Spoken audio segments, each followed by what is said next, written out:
ain't got no money for living. I ain't forgiving of what you done.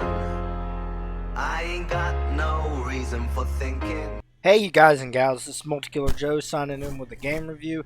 To start off, this game is really creepy. You get some creepy objectives.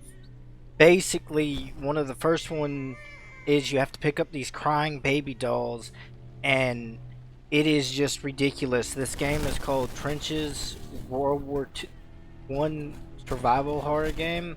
Basically, from what I can see, when I look at my shadow, I look like a German soldier. I don't know if I'm dead or not because when I crouch, my body shows that I'm a skeleton. So it's very psychological if you're not actually dead. This game's very weird. You see heads popping out from around the corners. You see these toys lying around that sometimes just disappear. It's raining. There's some kind of creatures within these trenches that you gotta watch out for, and they're Lovecraftian looking or ghost looking. They're just basically horrors of war almost, in my opinion. So basically, this game is a very leaning towards jump scares, obviously from what you can see within the footage. And if you want a horror game that actually scares you, because there's been points to where I've turned around in the game and there's been like hanging people or something there and then disappears, this is the type of game for you. I do recommend it if you're new to horror. It's very scary.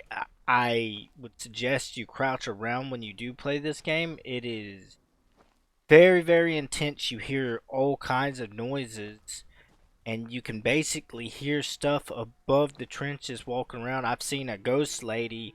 It's not in the footage because it's the first time I played it, just floating around. I've been meaning to make a video about this game. I just haven't been able to play it lately because I've been busy, and the first time I played it, it scared me.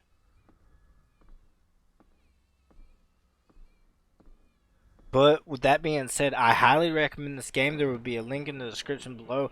I haven't gotten that far into it. It's that scary to where I can't play it normally or at nighttime because of the jump scares. That is how scary this game is. Thank y'all for watching this review, but I did play a decent amount of it. Basically, what you try to do is you try to get the objectives, get the baby dolls. I don't know how long the game is per se, or if it gives you more stuff, but I do know it is randomly generated each time you play it, so the trenches will be different each time you play this game. With that being said, it is an okay game. My only con to it is if you have a controller in, it kind of messes up the game a little bit to where you have to just use the controller and you can't use your keyboard and mouse. So going forward into this game, just note that down. That is the only downside to the game. Graphics wise, it's good. The only bad thing I could say about the graphics wise is the rain falling down. Sometimes the rain isn't even hitting the ground. It's above the ground when you're crouching. Sometimes when I look up, I can see my own head. But besides that, this game is a very unique in its like jump scare status, because sometimes you just won't see it coming. Sometimes you'll just hear stuff in the background that scares you.